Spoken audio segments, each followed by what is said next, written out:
Ano ang investment na kahit malugi ka or ilang beses kang mawala ng pera ay andun pa rin? Yan po ay ang inyong sarili, your skills, your knowledge, na kahit ilang beses kang ma-down or malugi sa inyong mga negosyo ay kaya mo pa rin umangat, kaya mo pa rin kumita ng pera kahit zero capital. You are your first investments. To avoid financial mistakes ng paulit-ulit, mag-invest ka po sa inyong sarili. Aralin mo kung bakit lagi kang nag-fail sa ganong area. Failure is part of success. It's not the opposite of success. Pero pag kukunin po natin as a part of our success, marami po tayong matututunan. The quality of your life is the reflection of the quality of your mindset. Kaya nga po parati nating sinasabi na kapag mag-i-invest po tayo, kailangan nating unawain at aralin muna yung papasukin nating investment. Kaya ang unang-unang gagawin sana natin is to gain knowledge, educate ourselves about that cryptocurrency like MP2, cooperatives, real estate, properties, or investment. So marami pong klaseng investment opportunity ang pwede nating pasukin, pero kapag wala tayong knowledge, wala po tayong alam anong mangyayari, di ba? Masusunog po ang ating pinaghirapang pera. So kung ayaw nating masunog, then try to learn first before we invest.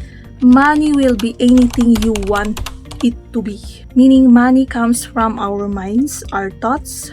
If a person says money is hard to get, kagaya ng nililigawan mo, Char, ay hard to get talaga.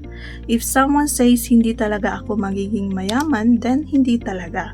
But if you say you can afford yung gustong-gusto mo, then you can have it. A man can create anything which he can imagine, according kay Napoleon Hill.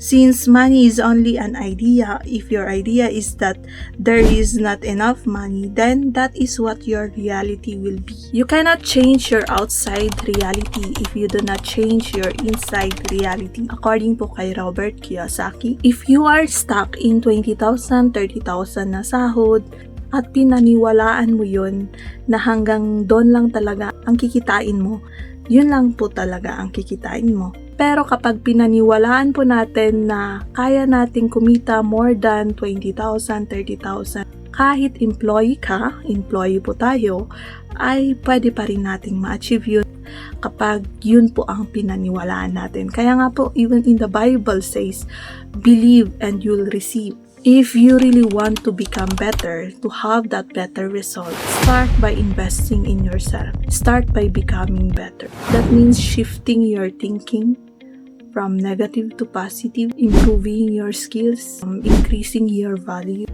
improving your attitude, committing on your growth, even it is uncomfortable. Most people are not willing to do that, but you are not most people. You are even unique on your own. So that's it. Once again, this is Ibingat Grace saying sharing is caring. Bye. See you.